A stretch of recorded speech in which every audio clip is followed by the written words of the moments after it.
close till I get up. Time is barely on our side. I don't wanna waste what's left. The storms we chase are leading us, and love is all we'll ever trust. Yeah, no, I don't wanna waste what's left. And on we'll go, through the wastelands, through the highways, till my shadow turns to sun rays.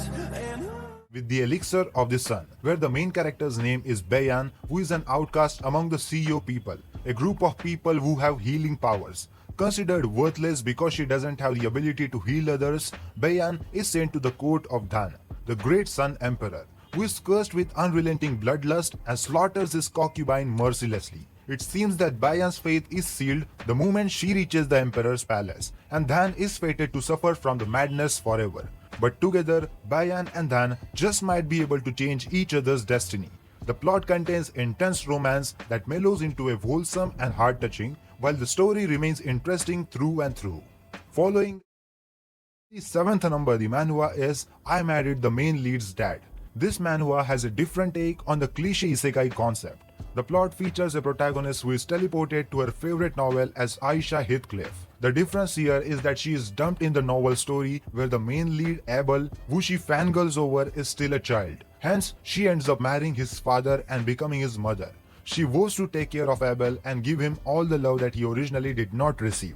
As Aisha, the main protagonist, discovers different aspects of the novel that she didn't know earlier, this naturally changes the original story of the novel. The plot is beautifully written and filled with various plot twists as well, all within an intricate art style. You absolutely cannot miss on this manhwa.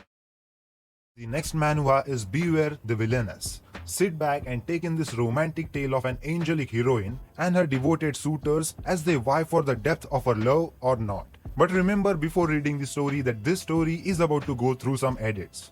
After an accident, the modern-day college student awakens as the story's villainess, Melissa Fodderbrad. She is far from anyone's favorite, but she is the daughter of a duke. Determined to live it up, this new Melissa is doing things her way.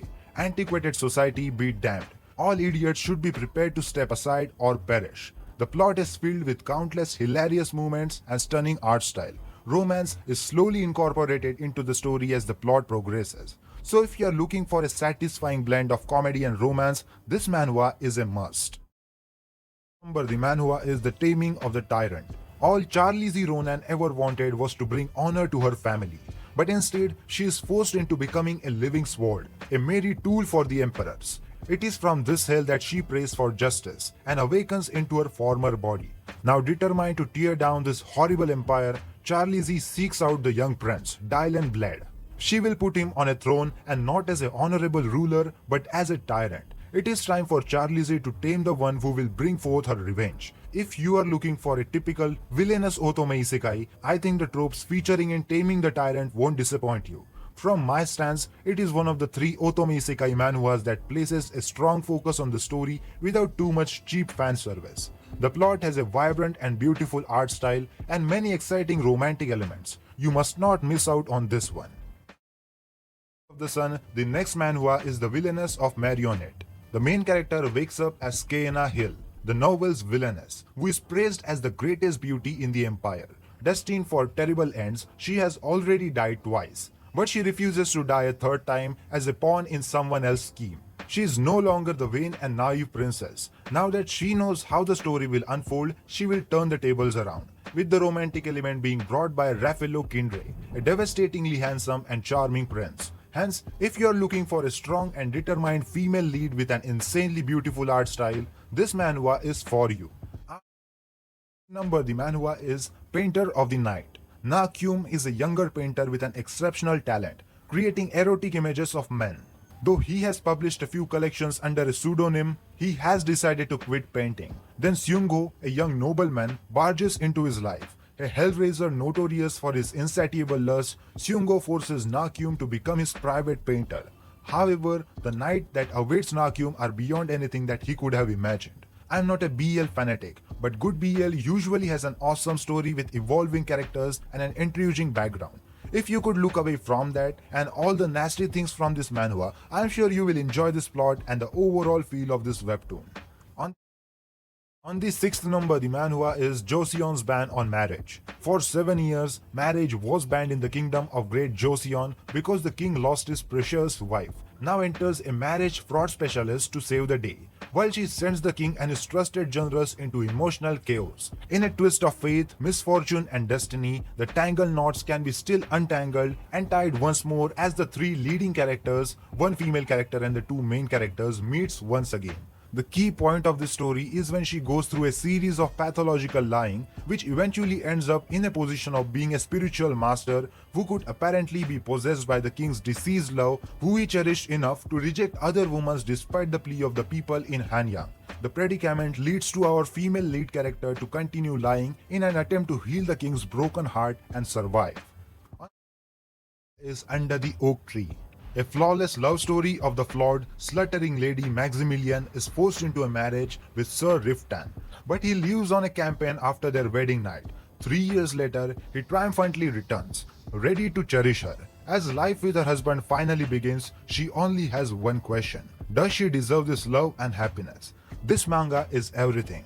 It is a historical romance with actual love. The main leads are lovable with a great sexual chemistry for the steamy scenes. The supporting characters are also individual and fleshed out without being stereotypical. I mainly loved that our heroine developed during this and learned to be the character that we all want her to be, gaining confidence and understanding her own worth that makes this manhwa so worth reading. Third number, the manhwa is Gwanghai's Lover. There is a girl named as Min with the special talent of time traveling in the Republic of Korea in 2020. One day, Min meets the 18-year-old Prince Gwanghai, who came to the present from the Joseon era. Although it was only for a single day, the two of them leaves each other with unforgettable memories. After returning to Joseon, Prince Gwanghai is unable to forget Min for a long period of time and waits for her while dreaming about reuniting with her. And due to her father's sudden death, Min carries out a life-threatening time-traveling journey, and there she meets the 27-year-old Gwanghai. This has an amazing art and beautiful animation. Definitely a worthy read for your time. On the second number, and finally on the first number, the manhwa is The Remarried Empress. Navier Eli Trawi was an empress perfect in every way. Intelligent, courageous, and socially adept, she was kind to her subjects and devoted to her husband.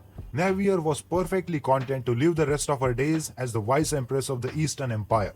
That is, until her husband brought home a mistress and demanded a divorce. And in the reply to that, she accepts the divorce and requests an approval of her remarriage. In a shocking twist, Navier remarries another emperor and retains her title and childhood dream as empress. But just how did everything unfold? Find out by reading this story.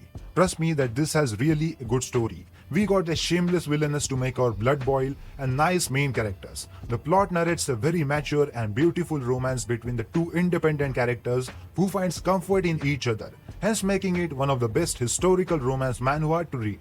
With that said, our list of best historical romance manhwa comes to an end.